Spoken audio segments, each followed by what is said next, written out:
ketiga ingin menjelaskan pengertian dari asbabun nuzul. Asbabun nuzul merupakan bentuk idhafah dari kata asbab dan nuzul. Secara etimologi, asbabun nuzul adalah sebab-sebab yang melatar belakangi terjadinya sesuatu. Meskipun segala fenomena yang melatar belakangi terjadinya sesuatu bisa disebut asbabun nuzul, namun dalam pemakaiannya, ungkapan asbabun nuzul khusus dipergunakan untuk menyatakan sebab-sebab yang melatar belakangi turunnya Al-Quran. Seperti halnya asbab al-wurud yang secara khusus digunakan bagi sebab-sebab terjadinya hadis. Sedangkan secara terminologi atau istilah asbabun nuzul dapat diartikan sebagai sebab-sebab yang mengiringi diturunkannya ayat-ayat Al-Quran kepada Nabi Muhammad SAW karena ada suatu peristiwa yang membutuhkan penjelasan atau pertanyaan yang membutuhkan jawaban. Banyak pengertian terminologi yang dirumuskan oleh para ulama, diantaranya menurut Az-Zarqani, asbabul nuzul adalah khusus atau sesuatu yang terjadi serta ada hubungannya dengan turunnya ayat Al-Quran sebagai penjelasan hukum pada saat peristiwa itu terjadi. 2. As-Sabuni, asbabul nuzul adalah peristiwa atau kejadian yang menyebabkan turunnya satu atau beberapa ayat mulia yang diajukan kepada Nabi atau kejadian yang berkaitan dengan urusan agama.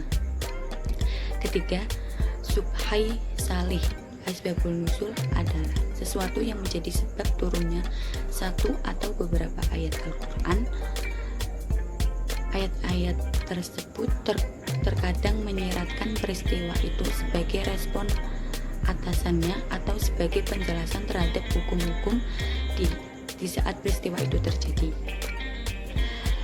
Yang keempat, mana al-qotan, yaitu asbabul nuzul adalah peristiwa-peristiwa yang menyebabkan turunnya Al-Quran berkenaan dengan waktu peristiwa itu terjadi, baik berupa satu kejadian atau beberapa pertanyaan yang diajukan kepada Nabi. Yang kelima, al-waqidi, asbabul nuzul adalah peristiwa sebelum turunnya ayat, walaupun sebelum itu masanya jauh, seperti adanya peristiwa gajah dengan surat Al-Fil.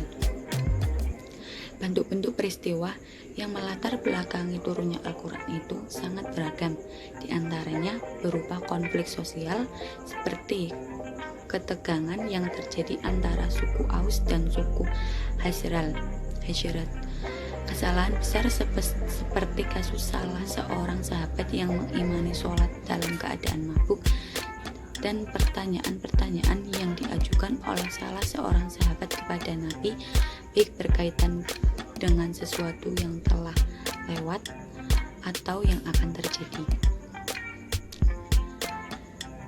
Persoalan apakah seluruh ayat Al-Quran memiliki asbabul nuzul atau tidak ternyata telah menjadi bahan kontroversi di antara para ulama. Sebagian ulama berpendapat bahwa tidak semua ayat Al-Quran memiliki asbabul nuzul sehingga diturunkan tanpa ada yang melatar belakangi dalam kurung ibtidak, dan ada pula ayat Al-Quran itu diturunkan dengan dilatar belakangi oleh suatu peristiwa atau goir ibtidak. Pendapat tersebut hampir merupakan konsekuensi para ulama. Akan tetapi ada yang menguatkan bahwa kesejarahan Arabia pra-Quran pada masa turunnya Al-Quran merupakan latar belakang makro Al-Quran, sementara riwayat-riwayat asbabul nuzul merupakan latar belakang mikronya. Pendapat ini berarti menganggap bahwa semua ayat Al-Quran memiliki sebab-sebab yang melatar belakanginya. Nama saya Nawal dari kelompok 3 hadis SD saya akan menjelaskan fungsi ilmu asbabun nuzul. Fungsi ilmu asbabun nuzul dalam memahami Al-Quran, pentingnya mempelajari dan mengetahui asbabun nuzul adalah untuk memahami ayat Al-Quran, baik dalam menstimaj hukum atau dalam menistidal atau sekedar memahami maksud ayat. Tidak mungkin memahami kandungan makna suatu ayat tanpa mengetahui sebab turunnya ayat tersebut. Dalam uraian yang lebih rinci, Al-Zarqani mengemukakan urgensi sebab nuzul dalam memahami Al-Quran sebagai berikut. 1. Membantu dan memahami sekaligus mengatasi ketidakpastian dalam menangkap pesan ayat Al-Quran. Yang kedua, mengatasi keraguan ayat yang diduga memiliki keraguan umum. Yang ketiga, menghususkan hukum yang terkandung dalam ayat Al-Quran. Yang keempat, mengidentifikasi perilaku yang menyebabkan ayat Al-Quran turun. Yang kelima, memudahkan untuk menghafal dan memahami ayat. Yang keenam, yang terakhir, penegasan bahwa Al-Quran benar-benar dari Allah Subhanahu wa Ta'ala. Macam-macam asbabun nuzul terbagi menjadi dua, yaitu 1. Berbilangnya ayat untuk suatu sebab, dan yang kedua, beberapa ayat turun mengenai satu orang.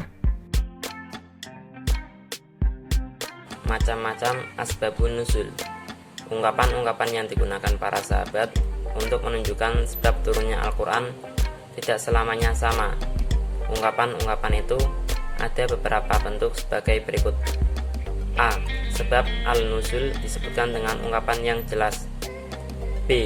Sebab al-nuzul tidak ditunjukkan dengan lafal sebab, tetapi dengan mendatangkan lafal fa yang masuk kepada ayat dimaksud secara langsung setelah pemaparan suatu peristiwa atau kejadian.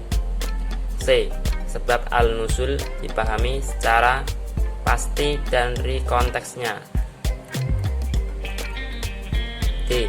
Sebab al-nuzul tidak disebutkan dengan ungkapan sebab secara jelas, tidak mendatangkan fa yang menunjukkan sebab, dan tidak pula berupa jawaban yang dibangun atas dasar pertanyaan.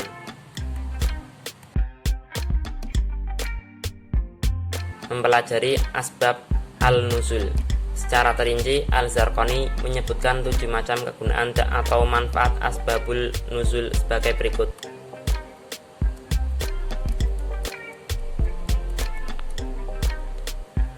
A. Pengetahuan tentang sebab al-nuzul membawa kepada pengetahuan tentang rahasia dan tujuan Allah secara khusus mensyariatkan agamanya melalui Al-Quran. B. Pengetahuan tentang asbabul al-nuzul membantu dalam memahami ayat dan menghindarkan kesulitannya. C. Pengetahuan tentang sebab al-nuzul dapat menolak dugaan adanya buzzer pembatasan dalam ayat yang menurut lahirnya mengundang buzzer pembatasan. D. Pengetahuan tentang sebab al-nuzul dapat mengkhususkan taksis hukum pada sebab menurut ulama yang memandang bahwa yang mesti diperhatikan adalah kekhususan sebab, bukan keumuman lafal. E. Dengan mempelajari sebab al-nuzul diketahui pula bahwa sebab turunnya ayat tidak pernah keluar dari hukum yang terkandung dalam ayat sekalipun datang muhasisnya yang paling mengkhususkannya. F. Dengan sebab al-nuzul diketahui orang yang ayat tertentu turun padanya secara tepat sehingga tidak terjadi kesamaran. G. Pengetahuan tentang sebab al-nuzul akan mempermudah orang menghafal ayat-ayat Al-Quran serta memperkuat keberadaan wahyu dalam ingatan orang yang mendengarnya jika ia mengetahui sebab turunnya. Kesimpulannya yang pertama yaitu ungkapan-ungkapan sebab al-nuzul antara lain adalah sebab al-nuzul disebutkan dengan ungkapan yang jelas. Sebab al-nuzul tidak ditunjukkan dengan lafal sebab. Sebab al-nuzul dipahami secara pasti dari konteksnya. Dan sebab al-nuzul tidak disebutkan dengan ungkapan sebab secara jelas.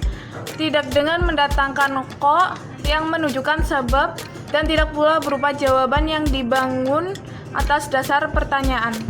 Kesimpulan yang kedua yaitu urgensi mempelajari sabab al-nuzul antara lain adalah untuk membawa kepada pengetahuan tentang rahasia dan tujuan Allah secara khusus mensyariatkan agamanya melalui Al-Quran, membantu dalam memahami ayat dan menghindarkan kesulitan dan dapat menolak dugaan adanya basyar atau pembatasan dalam ayat serta lain sebagainya. Itu saja yang dapat kelompok kami sampaikan. Kurang lebihnya mohon maaf apabila ada kesalahan kata dalam presentasi. Saya akhiri. Wabillahi taufiq wal hidayah. Wassalamualaikum warahmatullahi wabarakatuh.